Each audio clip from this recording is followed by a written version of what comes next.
kwamunhu akatukwa. Hakuna munhu aenda pamuchinjikwa ari right.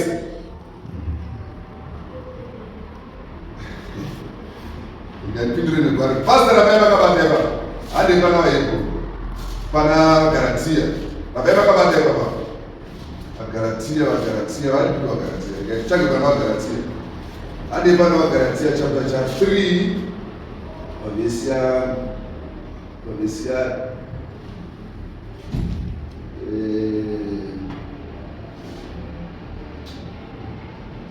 naizvozvo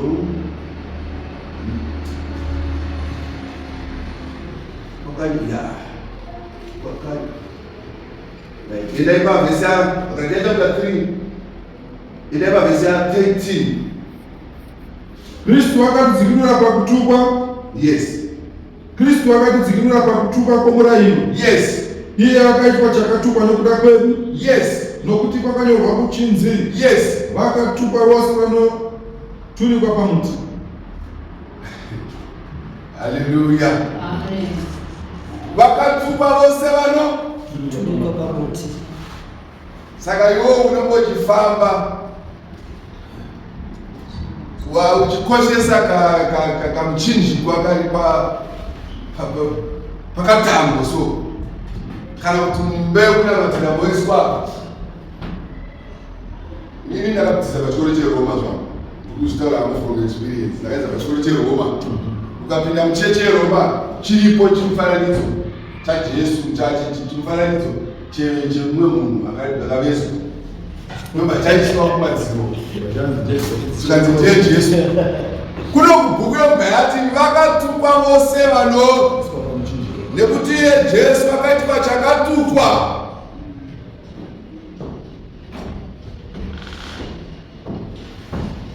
Jesu anozoita raiti apedza transaction anoita sin offering as a sacrifice lamb kutemberi tsvene kudenga isina kuitwa nokuda kwokusikwa kuno. Ndo paanozoita raiti paanodzoka.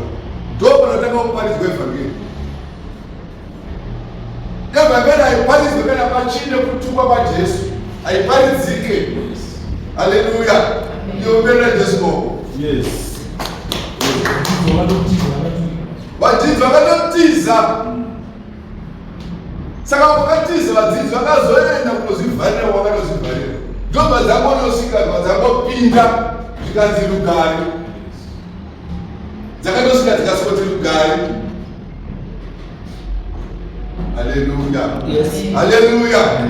Saka apa taburidza kuti muchinjikwa hauna chaunoreva chitsvene chipenyu asi unongodudzira kutukwa kwokuti anoenda ipapo ndiye akaita se akatukwa. Saka vaHebheru vatati naye pastor muchiverenga pavhesi ya 13. Yes. Naizvozvo ngatibudire kwaari kunze kwemisasa. Naizvozvo ngatibudire kwaari kunze kwemisasa nokuti nyaya yakaitwa kunze kwemisasa nokuti mumisasa mainzi muri right. Saka kunze uko asi right vanogara kunze kunyange vanorwara nemaperembudzi kunyange vakurwarisa vanonzi ngavaende kunze kwemisasa. Musasa umu unopinda vari right chete. Titakure kunyadziswa kwake. Saka kunyadziswa kwake kwakaitwa kunze kwemisasa. Yes.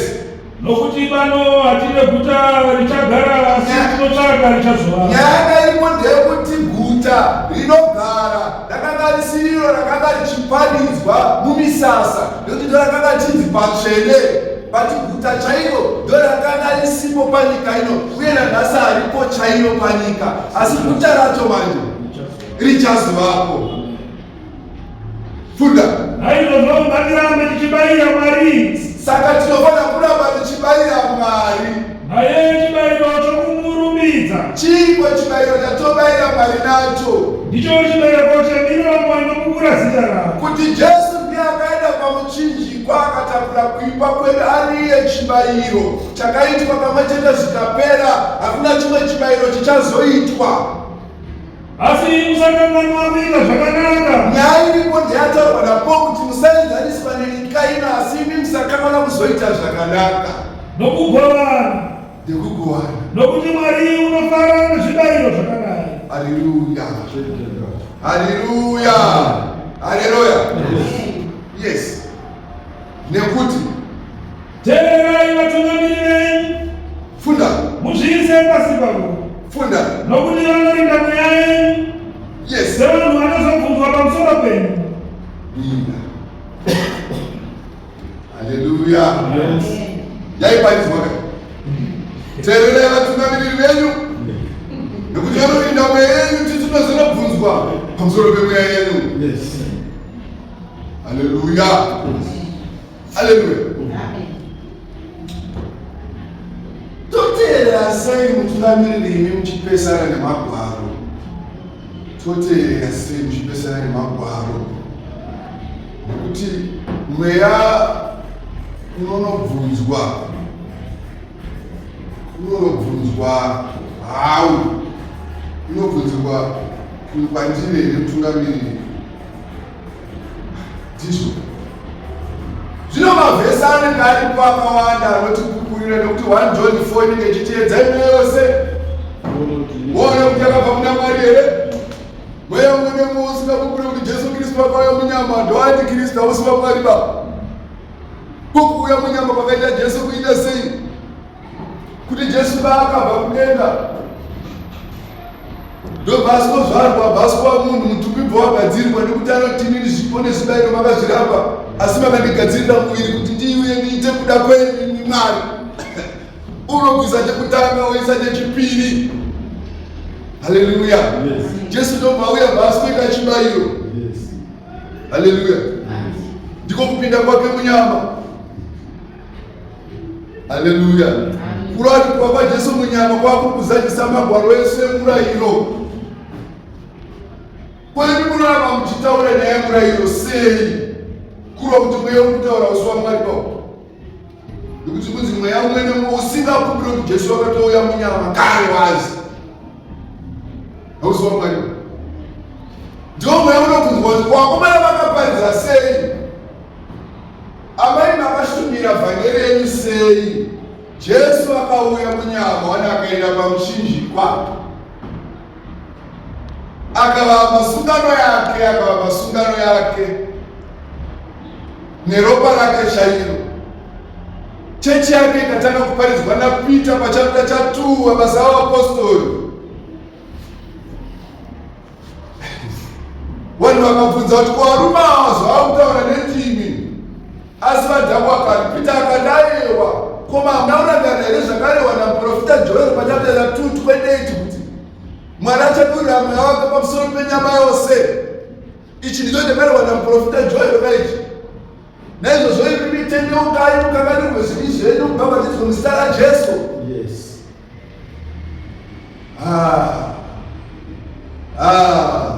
Ndochechi yaJesu yakatanga kuparidzwa naPita kai. Ko Pita asiriye pa16:18 Matthew achinzi Pita yokuti unokuda kukutiwo waziya kuti ndinani. Ndichava pakereke yangu. Masuo eHadhesi angaikunde. Masuo eHadhesi kereke nevhakeri dzenhema. Haazokunde kereke iyi yaJesu nekuti iwe ndakupa makii eushe hwokudenga.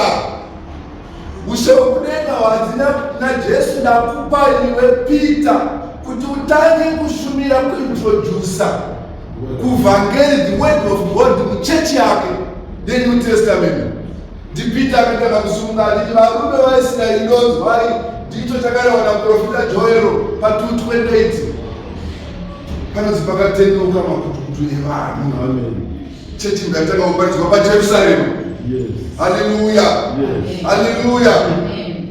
Ko imi makaparidza sei?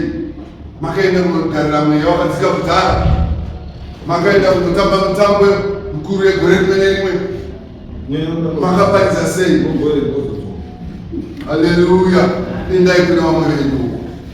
Haleluya. Gomirira ndisimo ukarekabereka. Saka uku handichaenda kandikodzoka mubara warubaiti baba chiti tiri makwai anobayiwa zuva rimwe nerimwe. 27 ukonotakira pa35 vakagara pasi 35. ndianiko uchatiparadzanisa norudo rwaKristu? Kunyange ndikasvika pakumanikidzwa nekuda kwevhangeri hatigone kubva parudo rwaMwari. Kutambudzika. Kunyange ndikamanikidzwa zvokutambudzika zvokuiswa pakona hatigone kubva parudo rwaMwari, nekuti tanzi tinofanira kuva chibayiro chinofadza Mwari. Kana nhamo ikandiwira ndifanire kubva parudo rwaMwari. Kana kuvengwa. Kana tikavengwa hama dzangu hatifanire kubva parudo rwaMwari. Kana nzara ikavapa hatifanire kubviswa parudo rwaMwari. Kana kushayiwa zvokufuka. Kana zvokufuka tikazvishaya hatifanire kubva parudo rwaMwari. Kana njodzi. Kunyange nenjodzi dzakawirwa kana napo dzakawira po hada kubva parudo rwaMwari. Kana munondo here. Kana munondo. Hanya. Sezvazvakanyorwa zvichinzi. Nokuda kwenyu Mwari. Tinourawa zuva rose nokuda kwenyu Mwari. Takanzi tiri makwai anobayiwa. Konzero takanzi tiri makwai anobayiwa, nekuti basa remakwai rakanga riripo pamakwai kubayirwa. Kwete pazvinhu izvi zvose. Tiri vakundi nokupfuurisa. We are the conquerors. Naiye wakatinga. Tiri vakundi nokupfuurisa. Because of his grace. Because of his love. Saka the moment yatinosuffer nokuda kwevhangeri, the moment yamunotukwa my pastor, the moment yamunotukwa ivi, the moment yamunopunikidzwa, yamunopinda into captivity because of the word of God, Mwari anenge achifara. Hallelujah. Hallelujah. Nokuti tinoziva kwazo kuti kunyange rufu inzwaterera, kana upenyu, kunyange rufu kana upenyu, kana vatumwa, kana vane simba terera, yes, kana zvazvino, kana nawo, kana zvazvinouya, kana zvinozouya, kana masimba, kana mapowers, kana kwakakwirira, kana kwakakwirira, kana kwakadzika, kana chinhu chimwe chakasikwa chingagoni kutiparadzanisa norudo rwaMwari. Muri muna Kristu Jesu Ishe wedu. Amen.